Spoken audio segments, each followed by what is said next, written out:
नमस्ते, मैं मीना सोनी। मैं सिलाई कामदार बहन हूँ और 20 साल से मैं विश्वास नगर में रहती हूँ। मेरे यहाँ पहले झुपड़पट्टी थी। झुपड़पट्टी में कोई सुविधाएं नहीं थी। वो सुविधाएं लाने के लिए हमको लोगों ने कई बार उल्लू बनाया और पैसा लेके चले गए। फिर हमको भरोसा नहीं आता था तो और हमको हर तरह से तकलीफ़ें उठानी पड़ती थी। और लोग बस्ती में आते जाते हैं तो भी नाक मुंह बंद करके जाते हैं, तो बोले कितने गंदे लोग हैं। फिर इसमें एमएसटी आई 2001 में। तो एमएसटी आई तो हमको मीटिंग करते थे तो हमने उन लोगों ने उनको जैसे तैसे करके भगा ही दिया। तो फिर भी वो लोग दोबारा आने लगे। तब इन लोगों ने बोला हमको 1 रुपया नहीं चाहिए आपका, पर आप हमारे साथ जुड़ो, वैसा शब्द बोला। तब फिर मैं बोली कि चलो मैं जुड़ती हूँ, पहले मेरे को कॉरपोरेशन और काउंसिलर की मीटिंग करवाओ। फिर इन्हीं ने एमएसटी में मीटिंग करवाई और वो मीटिंग में मैं गई। तब मेरे को सब अच्छा लगा कि मीटिंग में सब बातें सुनी, जानकारी ली तरह तरह की फाइलें चलाने की। तो उस तरह से हम लोगों ने फाइल भी चलाई और ट्रेनिंग भी लेने लग गई।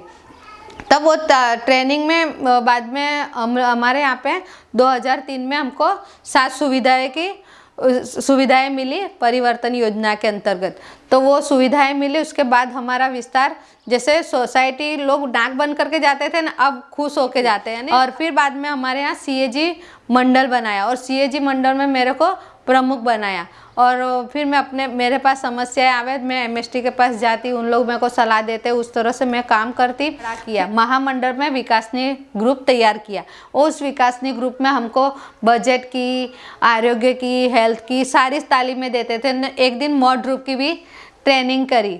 तो मॉड ग्रुप की ट्रेनिंग में जैसे मॉड ग्रुप की ट्रेनिंग लेते थे हम लोग। तो फिर हमने बोला, फिर मेरे घर में भी यही सब समस्या है कि मेरे पतरे का मकान है, बरसात में भी मेरे को ज़्यादा खर्चा होता है और बरसात में क्या करना पड़ता है कि जैसे कटोरी, कढ़ाई और गिलास ऐसे रखते थे, जहाँ जहाँ पानी टपकता था ना उस तरह से हम लोग रखते थे।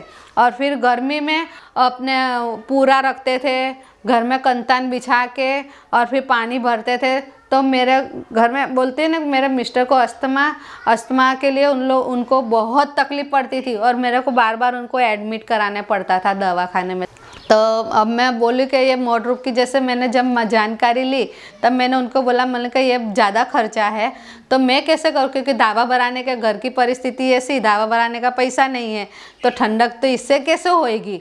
तो उन्हीं ने बोले कि ये इसका स्लैब ऐसा है कि इस पर बंदर भी कूदे, टंकी भी रखे तो भी हो सकता है। फिर भी मैं बोली कि ये तो बहुत महंगा होगा।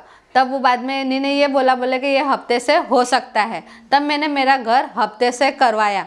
तो करवाने के बाद फिर मैंने देखा ना कि मेरे मन में एक सपना देखती थी कि अब सोचती भी थी, मैंने कहा कैसे अपने घर मेरा होगा, कब मेरे पास पैसा आएगा, कब मैं धावा भरूंगी। फिर जब मॉड ग्रुप करवाया ना तब वो मेरा थोड़ा विश्वास हो गया, मेरा सपना थोड़ा सच लगने लगा। तो धीरे धीरे जैसे देखते गए ना तो मेरा घर का नक्शा ही पूरा बदल गया। तो फिर ये मॉड ग्रुप लगने के बाद है ना ठंडक भी अच्छी होती है, 4 से 5 डिग्री का फ़र्क पड़ता है गर्मी में।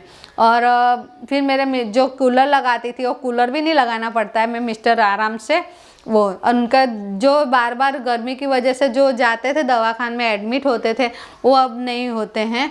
कभी काल जब ज़्यादा एकदम हो जाता है तो भी जो दवाई लेके आते तो भी ठीक हो जाता, पर एडमिट नहीं होते अब। उसकी सबसे ज़्यादा मेरे को खुशी है।